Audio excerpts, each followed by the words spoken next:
Olá, bem-vindo à UsinaCast. Eu sou Cláudia Campos, da Usina da Comunicação. Nosso podcast vai tratar de temas ligados à comunicação e jornalismo.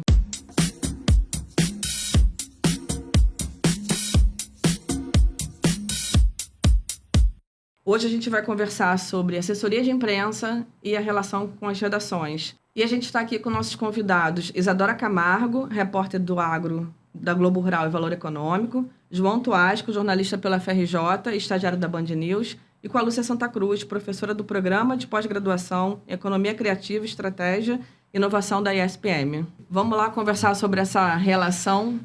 Primeiro, agradecer vocês aceitarem o nosso convite. Obrigado, Cláudia. Quando a gente também pensou em vocês, a gente pensou num formato também para conversar dessa relação, jornalismo e assessoria, e a gente procurou trazer gerações diferentes.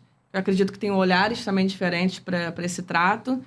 E acho que, de alguma forma, todo mundo que já passou por essas funções, de estar na redação, de estar em agência, em consultoria. Trazer uns dados aqui para contextualizar a nossa conversa. Hoje, no Brasil, a gente tem 1.134 agências de comunicação. É um mapeamento do Anuário de Comunicação Corporativa 2024. São Paulo, Rio, Minas, Paraná e Rio Grande do Sul são os estados que têm mais agências. A gente aqui não está mapeando freelas, autônomos.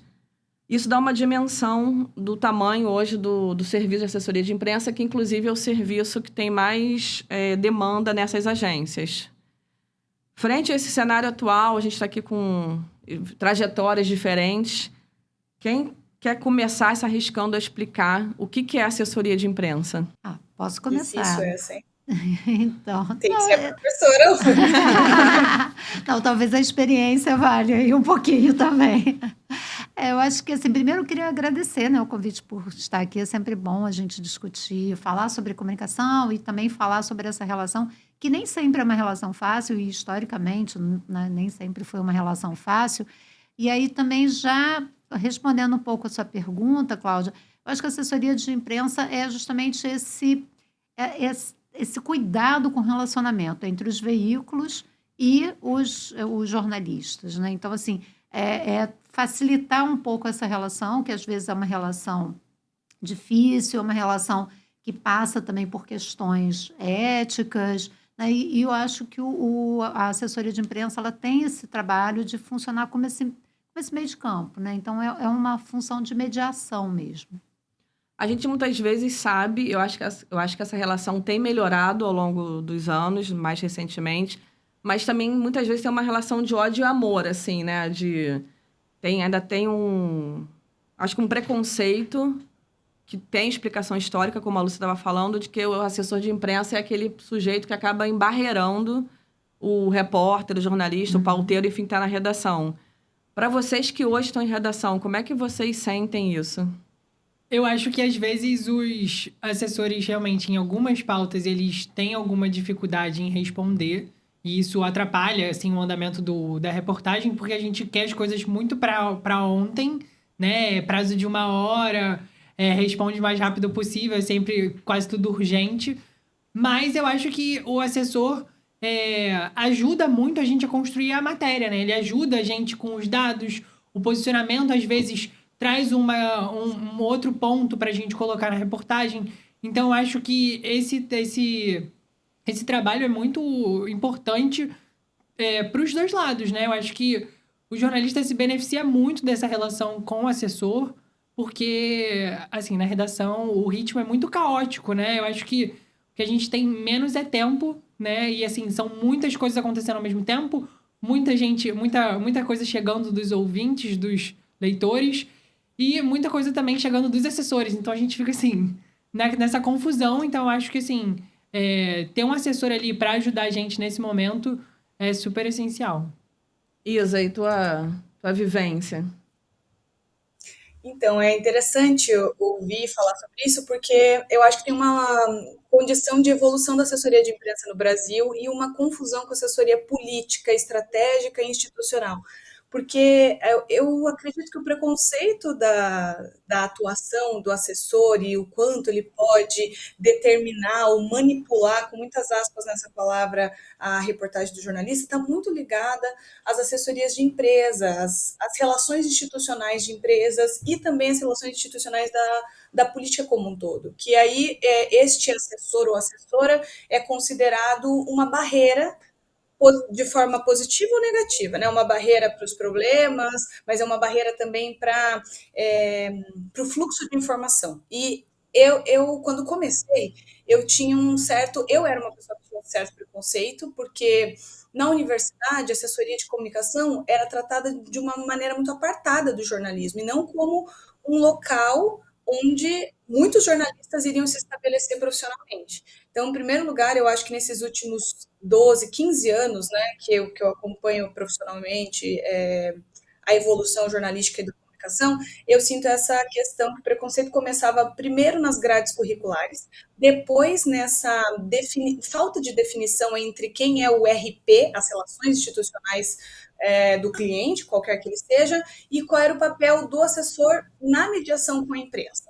E aí, ao longo dos anos, eu acho que essa caricatura ela foi se modificando nesses últimos 15 anos que eu estou falando, muito porque aumentou, e esses dados que você traz é muito interessante, porque aumentou o número de assessorias, de agências de comunicação, e um pouco da diferença entre o que vai para marketing, publicidade, o que é a assessoria de imprensa, ficou um pouco mais delimitado, não só para os jornalistas mais experientes e que imperaram com essa caricatura, mas também para os jornalistas mais jovens que estavam se formando e precisando da ajuda desses profissionais, como vocês falaram. Mas, assim, uma coisa que eu até anotei aqui é que, para mim, a diferença da assessoria hoje é a profissionalização, a disputa por espaço, para ter o espaço dentro da mídia, mas uma disputa de espaço qualificada. Então, nesses 15 anos, eu também me deparei com assessores que eram profissionais ruins, normal, mas que evoluíram. Assim como jornalistas, repórteres, eu deveria ser uma repórter ruim, hoje sou uma repórter melhor que quando comecei. E aí eu entendo que o papel da assessoria de imprensa hoje também é um pouco de delimitação, mas é ali com o jornalista conseguir encontrar os dados que vão fazer aquele jornalista se abastecer e apurar além. Então, hoje, as relações que eu tenho com assessores de imprensa, que são as melhores matérias que saem, com certeza, são os assessores que dão caminhos para que o repórter siga a sua própria apuração, utilize aqueles caminhos, mas também saiba que existe ali muita transparência no relacionamento.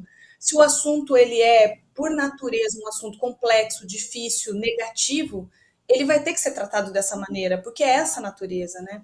Então, eu vejo, então, até num pós-pandemia, um boom dessas agências de comunicação, um boom dos profissionais que começaram a optar, formados em jornalismo, que começaram a optar a trabalhar em assessorias de comunicação, em assessorias de imprensa, a montar seus próprios negócios, né? Hoje a gente fala de assessorias boutique até, e essa profissionalização, ela também ela foi se ajustando aos nichos.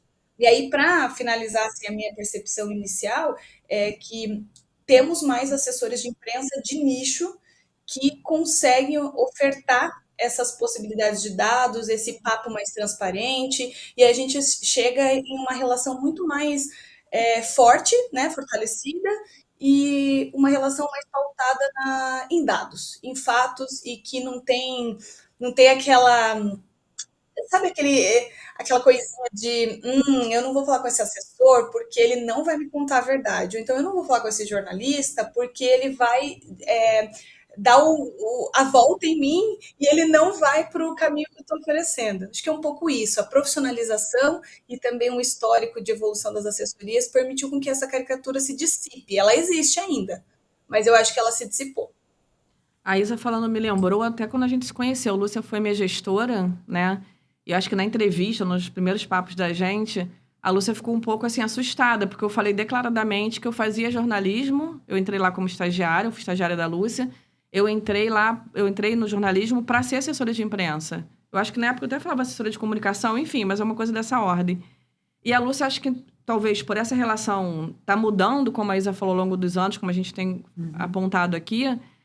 Depois que eu estava acabando a monografia, eu fiz um livro-reportagem, né? E a Lúcia acabou fazendo meu prefácio.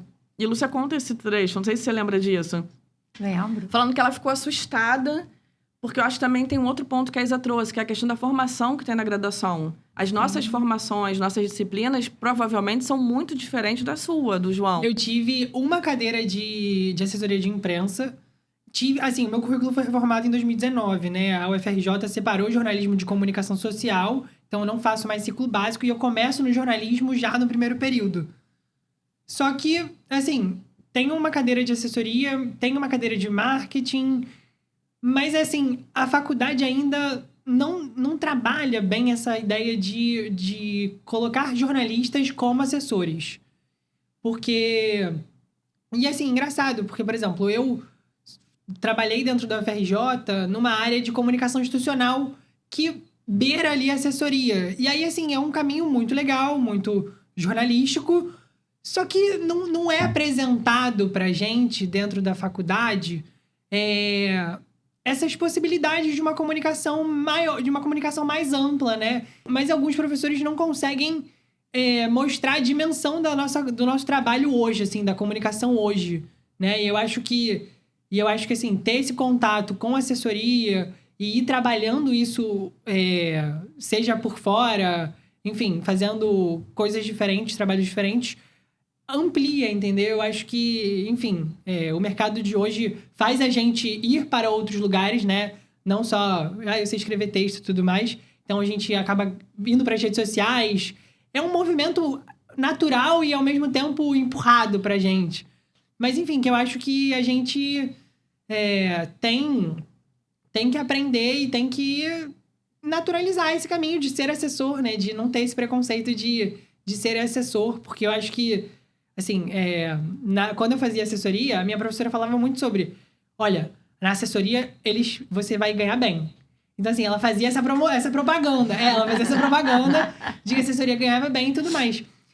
E, assim, eu acho que é importante a gente vislumbrar outros caminhos, que eu acho que, às vezes, a gente fica muito condicionado numa coisa tradicional, né? Mas, João, acho que a sua professora não estava totalmente errada, porque eu trabalhava em jornal diário, e aí tive uma oferta para ir, isso no milênio passado, e aí tive uma oferta para ir para uma assessoria em que eu trabalhava de segunda a sexta, 5 horas por dia, eu ganhava 3 vezes o que eu ganhava no jornal, onde eu tinha que Olha fazer aí. plantão, trabalhar feriado, não sei o quê. Então, sem dúvida, eu acho que esse é um elemento que Mas eu também existe. acho que hoje, assim, tem um lado bacana, qualificado do jornalismo, seja nas redações, nas agências, mas, ao mesmo tempo, eu acho que também tem uma precarização dos nossos trabalhos, e não só do nosso trabalho, mas de outros setores também, que eu acho que se eu fosse professora, eu nem daria isso como argumento, porque, assim, não sei se é uma garantia, se é um argumento para estimular um jovem a buscar esse ofício, né? E, assim, eu acho que eu tive muito... Acho não, tenho certeza que eu tive muita sorte, porque, assim,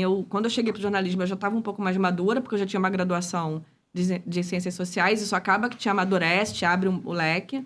E eu tive sorte de ter uma professora de assessoria de imprensa, foi uma disciplina também, o que eu acho muito deficiente, ainda mais hoje que eu vou chegar nesse ponto, que a assessoria de imprensa, a gente fala assessoria de imprensa, mas a assessoria de imprensa faz o trato com a imprensa, faz redes sociais, faz newsletter, enfim, hoje o assessor de imprensa, estritamente falando, está para além da relação com os colegas de redação.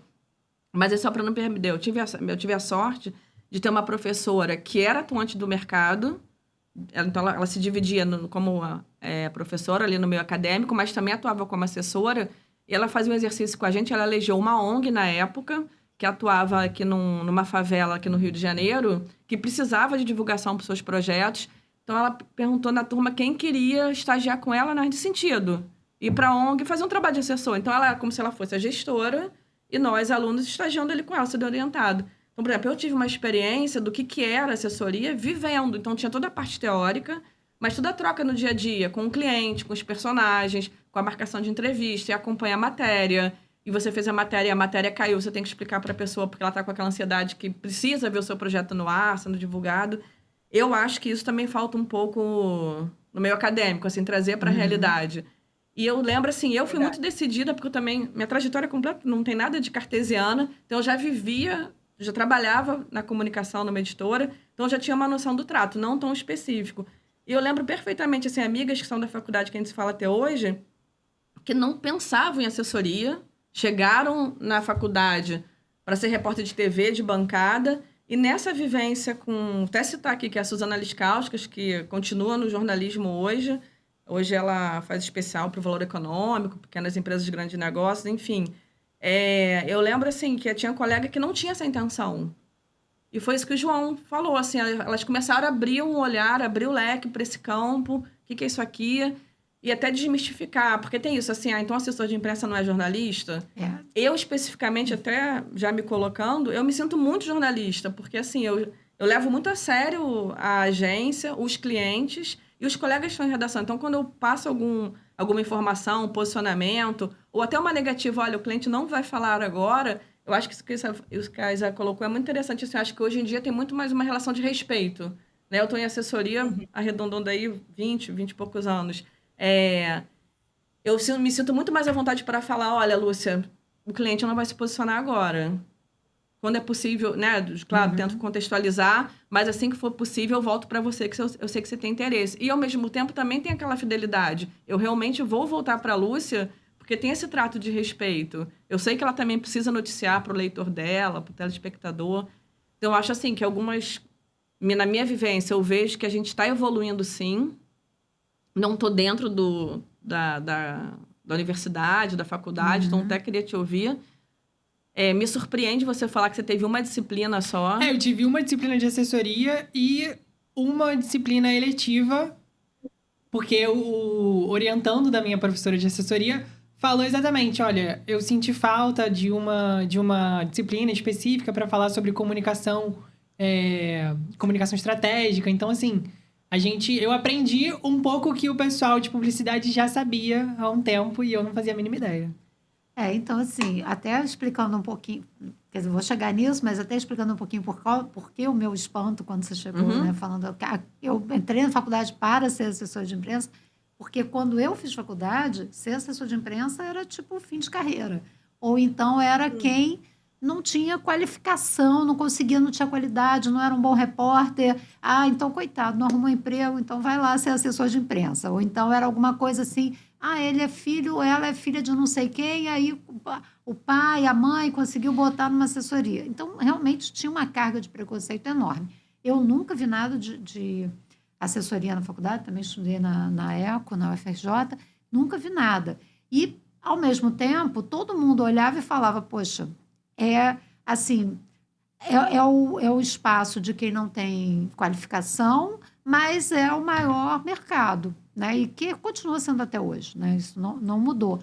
Então, era sempre assim, tinha uma dissonância enorme aí entre o que o mercado praticava e as próprias universidades e até a visão dos profissionais, porque você conversava, às vezes, com repórteres e com editores, e eles olhavam e falavam, cara, esse cara é assessor, nossa, mas ele é uma mala, não sei o quê e tal. Porque era isso, também tinha aquela coisa, né? O assessor que era super pressionado pelo cliente para emplacar a matéria ou para não deixar a matéria sair com dados negativos, com uma visão negativa e tal. Então, também tinha uma visão muito distorcida, até por parte dos clientes, sobre o que era o papel de um assessor de imprensa. Só que eu acho que isso vem mudando, ainda acho que tem um pouco, não acho que a gente está assim, num mar de rosas completo, acho que mudou um pouco. E acho que algumas universidades estão entendendo que esse é um grande mercado. Então, assim, lá no curso de jornalismo da SPM, a gente tem muito mais matérias que falam de comunicação corporativa. Começa com comunicação corporativa, né, um guarda-chuva mais amplo, e aí você vai entrando em assessoria de imprensa, tal. Tem iniciativas como essa da Suzana, né, de você prestar consultoria ou assessoria para uma ONG, para uma instituição, uma coisa mais de botar a mão na massa. E assim, que a gente, infelizmente,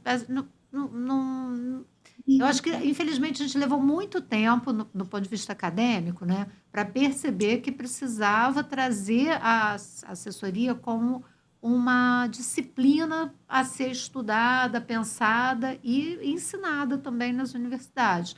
Mas eu acho que isso está aos poucos mudando, porque é isso, né? Eu acho que tem uma demanda forte do mercado. E jogando mais um ingrediente nessa fala da Lúcia, a gente agora vive, não agora exatamente, já de um tempinho para cá, a questão do ambiente digital, né? Muitas vezes o assessor também está ali, aí eu acho que abre vários papos aqui que a gente poderia fazer, vários episódios de encontros, né? Porque rende muito. Porque tem a questão do assessor atuar em várias frentes, então pensando em mercado, até da formação acadêmica. Tem a questão também que eu queria jogar para vocês, assim, vocês acham que hoje tem essa disputa dentro mesmo das comunicações e da assessoria com redação, de onde é noticiado primeiro?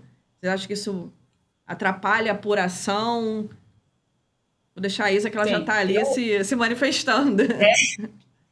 Eu considero que tem, não vou nem falar em achismo, é um dado. Poderia fazer uma conta de padeiro aqui com vocês, baseado no que a gente recebe.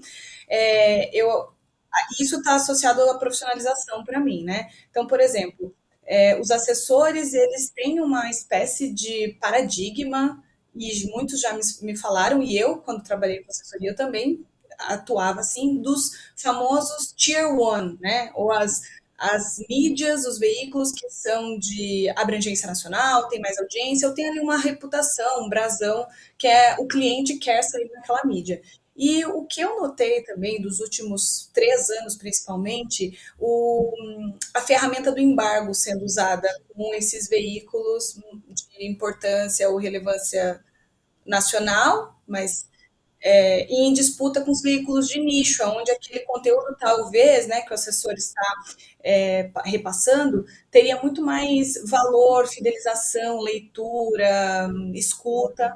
Mas então eu acredito que a ferramenta de embargo, ela lança luz aí para essa situação de que estamos trabalhando com imediatismo, ou seja, vamos dar aqui uma comunicação exclusiva, uma informação em off para aquele jornalista com quem a gente já tem relacionamento, mas principalmente para aquele jornalista também do núcleo de veículos de comunicação considerados grandes no Brasil. Eu acho isso também uma influência muito norte-americana naquele sentido do que era o RP nos Estados Unidos e que foi muito confundido aqui no Brasil. Então, para mim, essa é uma dos vieses principais de que há, sim, uma questão de várias frentes de trabalho do assessor e do jornalista também, dividir essas frentes de trabalho com veículos de comunicação de jornalismo que são de interesse, embargo e outras ferramentas para espalhar essa informação ou, ao mesmo tempo, tentar um espaço maior em determinada mídia. E eu acredito também que há um movimento de tentar sair na frente de outras assessorias, mesmo que você cuidando de um cliente específico, mais ou menos assim, né? Assessor A cuida do cliente A, mas o assessor B, que é uma lógica temática parecida, ele também trabalha um pouco nessa dinâmica de concorrência antiga do jornalismo, de quem vai dar o furo primeiro, então quem vai dar o lance de conduzir informação na perspectiva de assessor. Então, eu sinto isso, ainda que mais de forma silenciosa. E eu queria só fazer um comentário a respeito, que cruza essa discussão e a discussão anterior, que eu acho que os assessores também desempenham um papel psicológico muito interessante, porque você mencionou, Cláudia, da ansiedade do cliente, a ansiedade do jornalista na pressão do deadline, mas a importância dos assessores chegarem para o cliente e falar, olha, isso não é notícia. Esse, para mim, é o papo mais difícil na condição. Eu fui assessora alguns momentos da vida, 2 anos e meio diretamente, já assessorei comunicação do terceiro setor, que ela também tem um preconceito, porque ela confunde o assessor como ativista, e tudo bem ser ativista, mas não é o papel ali do assessor quando ele está lidando com aquele fato. E eu acho também essa lógica de estratégia de controlar ansiedades e emoções é muito complicado quando você vai falar, não, isso não é notícia. Mas falando dessa questão de vender a pauta, de lidar com o imediatismo e trabalhar com muitas frentes, eu acho que acompanha também um pouco do quanto a gente incorporou funções dessa profissionalização e dessa necessidade de estar no mercado. Porque vocês mencionaram da profissão ser uma profissão, um segmento da profissão jornalística de maior valor salarial.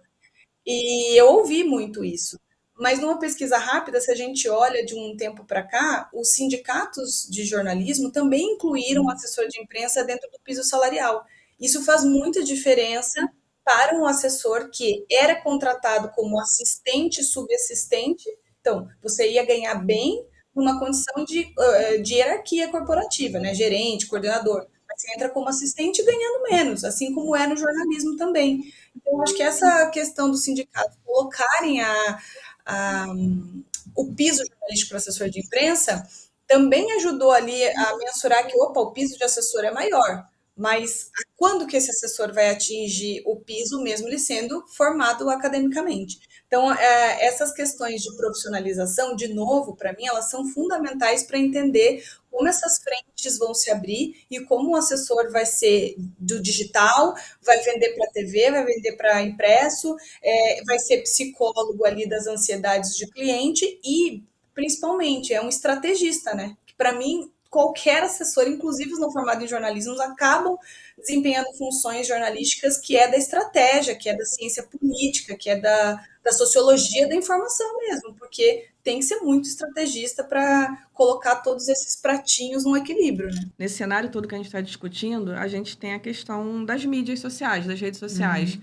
Vocês acham que o jornalismo perdeu força, ganhou nesse bolo de informação, nessa velocidade? Como é que fica o assessor, que a gente está conversando aqui? Hora ele está falando com a redação, hora ele está fazendo um post, está gerindo uma crise.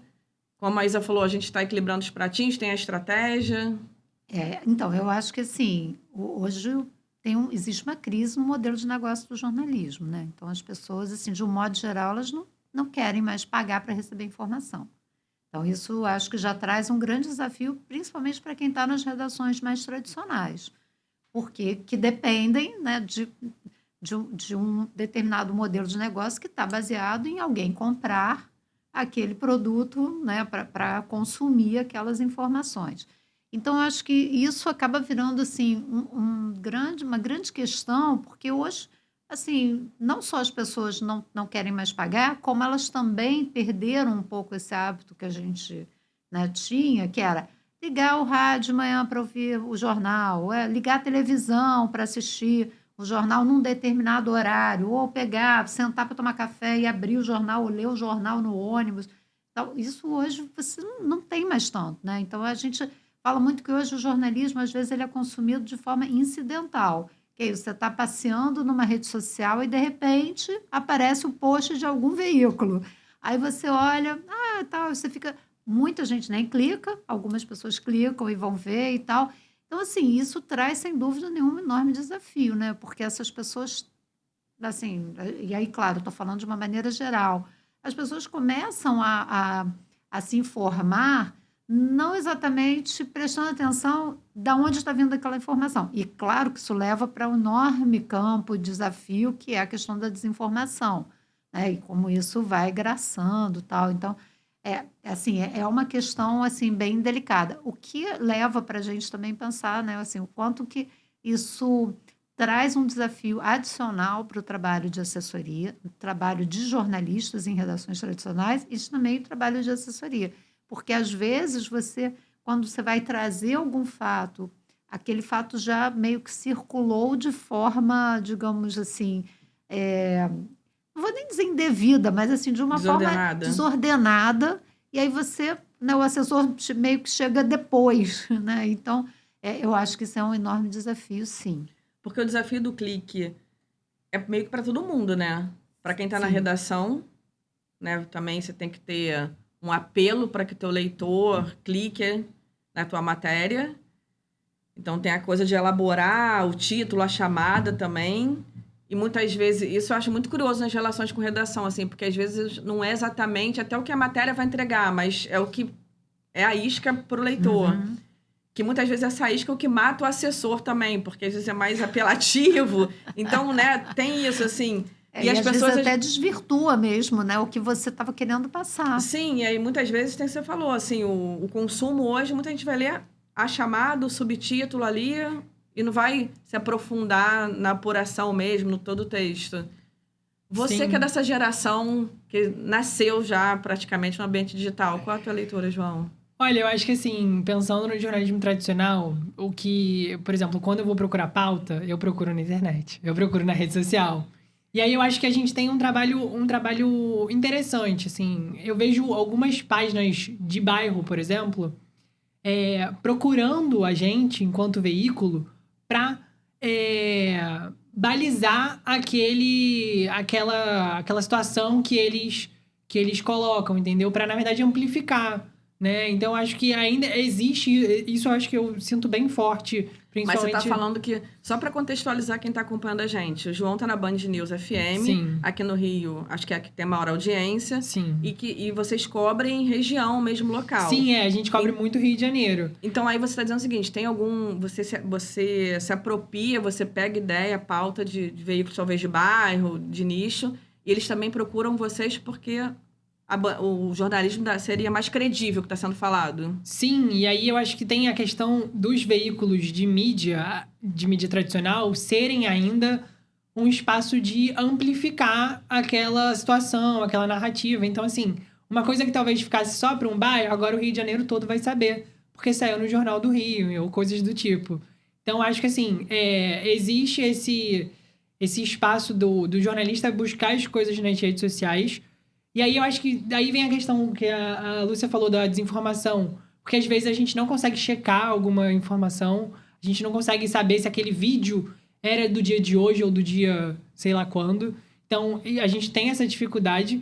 E aí, pensando assim, na comunicação, no aspecto amplo, né, da questão da assessoria, eu acho que é natural do mercado e da gente também de estar nesse espaço digital.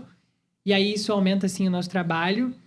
Mas também eu acho que é uma coisa que a gente precisa amplificar, né? Eu acho que a gente precisa construir caminhos estratégicos nesses espaços onde as pessoas estão, né? As pessoas estão nas redes sociais, então as pessoas vão ver. Tem um dado da CGTIC que fala sobre o acesso das pessoas às redes sociais e à internet. Pelo celular é 100%. Todo mundo que tem celular com mais de 10 anos acessa a internet. Então, assim, todo mundo tem acesso à rede social. Então, assim, pensar a comunicação nesse espaço é muito importante. Mas é uma coisa que, por exemplo, na faculdade de jornalismo, a gente vai trabalhando, mas eu acho que o estudante também tem uma coisa de não querer se render. Eu acho que a gente ainda tenta se agarrar nas coisas mais tradicionais, entendeu? Eu acho que precisa, sim, de uma mudança de visão do estudante em pensar em fazer coisas criativas. E eu acho que a rede social também traz isso, né? Essa coisa da criatividade, de você poder explorar. E aí eu acho que o estudante precisa ter coragem de ir atrás desses novos espaços, entendeu? Você sente isso enquanto professora? Porque é curioso, assim, ver João, de uma outra geração que a nossa, por exemplo, e ele falar que o estudante ainda se trava, tem uma resistência. Eu não vejo isso muito lá, não. Pelo contrário, eu acho que a dificuldade maior que a gente tem, que pode parecer até muito esquisito, mas assim, é porque a maior parte dos estudantes também não consome a mídia tradicional. Então, assim, se você pergunta para eles, não, você viu ontem o Jornal Nacional? Eu não assisto Jornal Nacional, não sei o que, é muito raro. Tem uma ou outra coisa, assim, e mais ou menos porque alguém na rede social falou, tem uma matéria no Fantástico, não sei o que, aí eles vão assistir. Aí ele vai para lá para se aprofundar. Mas, de um modo geral, assim, até a forma como eles se atualizam, como eles se informam, é tudo via redes sociais. Mas, ao mesmo tempo, pensando um pouco nisso que o João estava falando, eu acho que quando a gente vai fazer uma representação do jornalista, a gente ainda trabalha com a ideia da mídia tradicional. Uhum. E aí você pensa assim, todos os filmes de Hollywood que falam de jornalismo, eles falam de jornalista que está numa redação tradicional. Quando muito, ele está na televisão. Assim, que é a coisa mais moderna, é na televisão. Mas o resto, você ainda vê um monte de gente lendo jornal impresso, o que não é uma realidade, né? Mas eu acho que tem assim também uma construção simbólica da figura do jornalista como essa pessoa que está numa redação tradicional, né, que fuma não sei quantos maços de cigarro por dia e que bebe muito café, e assim, sabe, todo aquele estereótipo que em geral é homem, branco, tal. Então, assim, a gente tem uma construção aí de imaginário que ainda fica muito forte e que talvez isso também contribua para um certo preconceito, assim, tipo, você está em assessoria de imprensa, mas você não é muito jornalista, né? Tal. E quando, na verdade, a gente sabe que é, né?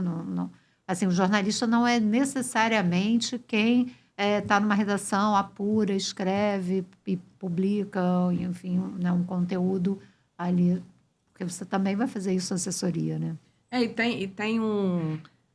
Puxando agora a sardinha assumidamente para o lado dos assessores, que esse é o meu lugar, eu acho também curioso porque tem toda essa crítica aos assessores, e muitas vezes acho que isso melhorou também muito essa relação, mas também me parece que falta um pouco de autocrítica para alguns colegas de redação, porque assim, muitas vezes você vê o teu release é Ctrl+C, Ctrl+V. Eu falo assim, e o colega não apurou? Ou então, assim, tem colega hoje que às vezes eu fico assim, um pouco espantada, assim, você manda o teu cliente, às vezes até tem um senso de urgência, e você consegue pegar um áudio com o seu cliente, enfim, e a pessoa não quer nem mais, sei lá, jogar numa IA que tá aí para facilitar a vida, para fazer a transcrição, assim. A pessoa, às vezes, tá tudo ali, ela não lê também. Então, assim, eu acho que melhorou muito as relações. Eu sinto. Espero que eu não esteja fazendo nenhum etarismo com a geração mais nova, mas assim, eu também sinto que tem uma falta de cuidado, que talvez seja da experiência, da caminhada na apuração. Eu tenho essa preocupação, assim, não cabe aqui citar veículos, nada disso, mas eu tenho essa preocupação. Eu acho que se eu estivesse no lugar de professor, assim, eventualmente quando me chamam para dar uma palestra, trocar figurinha com estudante, eu bato muito nessa tecla, assim. O assessor está ali para te assessorar, para te assistir, para colaborar. Mas a matéria não é do assessor. Então, quando você passa aqueles insumos para a redação, por mais simples que seja a informação, você tem que apurar, você tem que aprofundar. Acho que aí vem o papel do repórter. E aí, só para não perder aqui o raciocínio, porque é muito assunto, né? Vai uma coisa desdobrando para outra, a gente vai se perder. Todo mundo aqui gosta de um papo de jornalista. Nesse campo do digital, de onde você consome, de onde tem mais relevância, a gente tem aí hoje vivendo um grande desafio, que é a questão da fake news, né? E aí, considerando aqui fake news, do que é mentiroso do início ao fim, do que é editado, do que é manipulado, para a gente, assessor, é um desafio. E aí me lembra agora, a Lu estava falando de filme, agora eu me lembrei que essa semana, aqui fazendo um recorte temporal, para quem é de novela, está tendo remake do Vale Tudo, essa semana tem um personagem, para quem não acompanha, que é o Bartolomeu, que é um profissional, sei lá, de 60 anos, alguma coisa assim, não é mais um garotão. E ele foi de redação, no momento ele passa por assessoria, e tem esse caso assim, sai uma notícia, o cliente dele não sai no jornal, mas não tinha assessoria, então sai uma notícia com vários erros que o cliente considera grave. E aí essa pessoa chama esse Bartolomeu justamente para começar a cuidar da imagem, das informações, ter esse trato. E no LinkedIn essa semana está muito curioso, assim, não sei se vocês viram, porque tem um monte de assessor se sentindo representado, porque eu acho que o assessor nem tinha esse lugar no imaginário de quem somos nós, sabe? O jornalista, quando fala jornalista, tem esse imaginário de filme, de novela, enfim. Uhum. Eu demorei anos na minha casa para meus pais entenderem o que eu fazia, porque eles me vinham falando com o outro, apura, manda informação, e passa foto para cá, e vídeo. E quando eles viam, sei lá, no impresso, cadê o nome da minha filha? Não tem. E você conversa com os colegas, todo mundo já passou por isso. Mas aí, só para amarrar a ideia, a gente vive esse momento de apuração. Acho que é um desafio para todo mundo no digital, na redação, enfim, as coisas se entrelaçam. Como é que vocês sentem esse momento? Vocês acham que essa questão do fake news também pesa muito para a assessor? Como é que vocês enxergam? Pesa. Eu vejo que pesa sim, inclusive nesse embate das tratativas das informações, né? Você falou de experiência. Eu noto, às vezes, que assessores que estão começando na carreira, inclusive, não quero ser tarista também, mas inclusive são os mais jovens, têm utilizado IA muito melhor que muita gente, mas não entendendo que o papel da inteligência artificial é de assistência. Aí, passa-se informações, muitas vezes, desencontradas, preguiçosas, e isso, se o jornalista está na mesma toada e na mesma velocidade, vai para o maior grupo de pessoas. Então, eu acho que existe esse efeito dominó da desinformação, e a desinformação, às vezes, ela é feita de verdades mal contadas, né? Então, além da fake news, tem essa preguiça que leva à desinformação, e também leva até uma quebra de relacionamento entre assessor e jornalista. E dos dois lados, sabe? Quero valorizar aqui os assessores que fazem bem o papel, vão se sentir muito desconfortáveis e vão tirar aquele jornalista que tratou mal as informações da lista de relacionamento, mas não tenho dúvida. E o contrário também acontece. Jornalistas que vão, e o pior, né? Jornalista, com o perdão da licença poética, é um profissional da fofoca. Da fofoca boa, da fofoca ruim, enfim. A gente está atrás de história, né? E às vezes essas histórias são fofocas. E aí a gente tem corredores, aquele tititi de nossa, mas você viu que barrigada, um termo profissional, né? Barrigada daquele assessor, não fala mais com ele. Isso prejudica tanta reputação que a gente esquece, assim, de também conversar sobre erros. Eu acho que a falta de conversa sobre erros estimula uma quebra de relacionamento e mais fake news. Então, eu acho muito perigoso e acontece também, como o João e a professora estavam dizendo, desse mau uso, desse mau entendimento do que é audiência hoje, do que é importante para o interesse público. Parece piegas, né? Mas eu não me canso de lembrar dia a dia que interesse público é o que tem que mover, não importa o profissional dentro da cadeia do jornalismo. É o interesse público. Ah, mas um assessor defende um cliente, mas ele converge com o interesse público. Não é possível, senão aquele cliente também não pediria para ter uma assessoria, para cuidar das informações, como é o caso do Bartolomeu que você citou.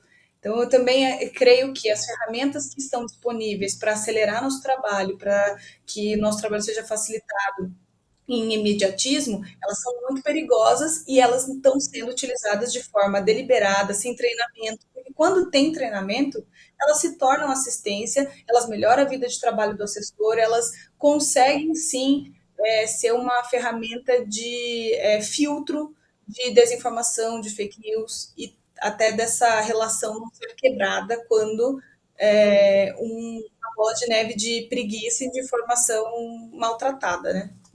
Eu acho que eu queria também complementar, Cláudio, que eu acho que assim, o Ctrl-C, Ctrl-V não é uma exclusividade de agora, né? Não é a partir do Não. momento que ele apareceu no teclado Uhum. que aí né, que se começou a usar.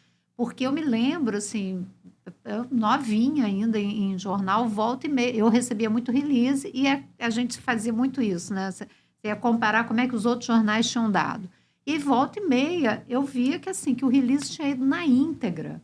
E eu ficava chocada, porque assim, eram jornalistas que eu conhecia, que tinham, né, feito aquilo. Eu falava, gente, mas como assim? O cara não trocou nenhuma palavrinha aqui para dar uma disfarçada, né? Foi direto, assim, tal. E eu acho que isso só se intensificou, porque aí eu acho que tem um outro dado também importante, é que as redações, elas são muito mais enxutas hoje do que elas já foram. Então, você pega, assim, uma pessoa que antes, ela, sei lá, ela produzia 2 matérias por dia, né? Isso a gente falando de hard news. Hoje, de repente, essa pessoa produz 4, 5 e ainda está preocupada com o especial do final de semana, entendeu? Então, assim, é um volume tão grande que aí, de repente, quando chega um release mais ou menos, aí ela tá, vou ter que trabalhar lá. Mas quando chega um release bem acabado, eu acho que a tentação também é grande. E aí eu acho que a gente tem que entender também isso, as condições de trabalho, que mudaram A gente estava falando bastante. aqui de precarização, né? Para os dois Exatamente, lados, para os né? dois lados. Então, assim, eu acho que, claro, não tô defendendo isso, mas eu acho que Sim. existe uma explicação para esse aumento também e para essa facilidade. E aí, claro, quando a gente vem com a IA, isso.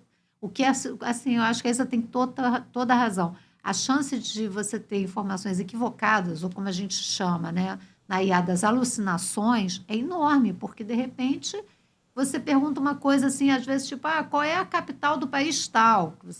E ela vai te dar uma informação que não tem nada de real, mas você confia e vai e tal. Então, assim, acho que né, a base do jornalismo, ela é a apuração. Então, isso seja em que atividade que a gente esteja fazendo. Se você não apura, a chance de você estar realmente transmitindo uma informação errada, equivocada, torta, é muito maior. A gente está se encaminhando aqui pro final, mas João, acho que queria complementar. Não, eu só queria colocar aqui, assim, quando eu tive aula de assessoria, a pergunta era: se saiu um erro, a culpa é do assessor ou do jornalista? Do jornalista que não apurou. Porque eu acho que, assim, o que a gente. Claro, quando o dado é exclusivo, quando alguma informação, assim, é muito exclusiva que vem da fonte, aí, realmente, assim, a gente tem que confiar. Mas a gente precisa fazer perguntas para entender como é que você chegou naquilo, né? Às vezes, trabalhar essas perguntas, né? Que é o trabalho do jornalista, fazer pergunta. Então, fazer pergunta, às vezes, pro assessor é entender melhor. E entender melhor o que aquele dado estava dizendo, o que significa isso, qual é o cenário. Então, acho que é nesse caminho, né? Apuração. É, a famosa apuração jornalística, né? E assim, lá na agência eu brinco, mas é brincando sério, eu sempre estimulo muito assim, gente, não vamos esquecer o nosso lado repórter mesmo, que é isso, é apurar, é perguntar, inclusive para os nossos clientes. Porque foi o que a Isa falou, quando a gente é contratado, existe o interesse de se relacionar com a sociedade, com a opinião pública. Então, assim, se você quer se colocar, se você quer ter esse relacionamento, esse trato, que hoje eu acho que já está muito entendido que para reputação, até para interesses de negócio, comerciais, isso é importante, isso é um fator, né, relevante, você tem que perguntar também para o seu cliente, e Isa falou um ponto muito importante, e na medida que você vai escutando, você vai falar, isso aqui não é notícia, pelo menos não nesse momento, isso aqui está Ou muito não raso dessa ainda, forma. então a gente tem que aprofundar, o colega da redação vai ter outras perguntas, você já tem essas respostas, porque tudo bem até no seu interesse naquele momento da pessoa, né, ativamente buscar a redação para se posicionar. Mas então tá, se você quer ir até a página 5, mas o colega precisa ir além. Podemos, é agora. Então, assim, eu acho que tem essas ações, esses tratos do dia a dia que eu acho que a gente não pode esquecer nem na redação, como você falou, e nem na agência. E aí, só para a gente tentar amarrar, que é muito, muito assunto, ficaria aqui o dia inteiro conversando. Me parece que a gente também tem um pano de fundo muito relevante assim, nos dias atuais, não que antes não seja, mas acho que hoje está muito quente, assim, latente, a questão ética, porque a gente falou de precarização do trabalho nas redações, nas agências, a gente falou de questão de fake news, do uso da IA, esbarra muito na questão ética, no cuidado. Que mensagem vocês dariam para quem está na área, independente de ser mais novo, mais experiente, desse cuidado com a questão ética? E aí, para finalizar, eu botaria uma pergunta para os três, assim, que características tanto... Acho que a gente já falou sobre isso, mas só para deixar amarradinho. Um bom assessor e um bom repórter tem que ter. Para mim, é essencial e eu a reaprendo todos os dias leitura. Não importa, eu sou jornalista, eu sou assessor de influencer. Leitura e a leitura básica, a gente não pode ler só as coisas, né, as informações do lugar que a gente trabalha, mas e não só do concorrente, a gente tem que dar um jeito de ler. Usar a inteligência artificial para ler para você, tudo bem, está no trânsito, vai escutando rádio, isso é premissa profissional, é uma característica que é técnica. Então, para mim, para um bom assessor e um bom jornalista, a leitura é primordial, não importa se você trabalha no meio que é de leitura. E aqui guardadas as proporções de acessibilidade também, não quero ser capacitista em relação à leitura. Mas isso e a inteligência emocional, nunca achei que eu ia falar isso, gente, porque eu já considerei que isso era uma besteira para o mundo do jornalismo. Mas a inteligência emocional anda grudada com a criação de estratégia. Você se torna um profissional estratégico quando você sabe lidar com essa tríade de emoções que estão entre cliente, jornalismo e assessoria. E em terceiro lugar, uma característica que para mim ela é fundamental é a escuta da contrariedade. Quando eu era assessora, eu recebi essa dica e para mim foi muito importante. Eu assessorava clientes específicos do mundo jurídico. Então, não era porque eu assessorava o escritório de advocacia do direito trabalhista e ele me dizia X informação que eu não ia lá no Diário Oficial da União, no que a gente tinha de legislação no Brasil já aprovada, e não olhava e não ouvia alguém de um outro nicho do direito complementar. Então, isso para mim foi essencial, buscar contrariedade para saber e ter criticidade até do que eu vou defender. Porque você fica seguro, né? Até para você... Porque, assim, o repórter vai te perguntar também. Então, como é que você vai defender aquela posição do teu cliente se você não está preparado, né? Verdade. E eu acho que, assim, em relação à ética, nesse trato do jornalista com o assessor, eu acho que o principal é lembrar que somos humanos. Porque eu acho que a gente, às vezes, o jornalista vem muito em cima do assessor para cobrar alguma coisa. E aí a gente, sabe, vem com sangue nos olhos. E aí, assim, o assessor, claro, vai procurar, vai dar a resposta, mas assim, às vezes a gente precisa entender que, cara, eu também não preciso ser tão agressivo. E aí na questão da inteligência emocional, né? Porque a gente precisa equilibrar esse lado de um jornalista que cobra e de um assessor que responde, ou vice-versa na relação. Então, eu acho que lembrar que a gente, que também é um profissional de comunicação, que é um jornalista que está ali do outro lado, que ele também está fazendo o trabalho dele, eu acho que é importante nesse trato. E aí eu acho que o que eu venho aprendendo sobre o que é ser bom jornalista é principalmente perguntar e questionar. E eu acho que, assim, falando sobre essa questão de buscar o contraditório, né? Eu acho que às vezes sempre fica ali aquela pulga atrás da orelha que vale conferir com outra pessoa, que vale ver o outro lado, as outras vertentes. Principalmente quando a gente fala de direito, né? Tem várias, né? Então, assim, são vários entendimentos e eu acho que...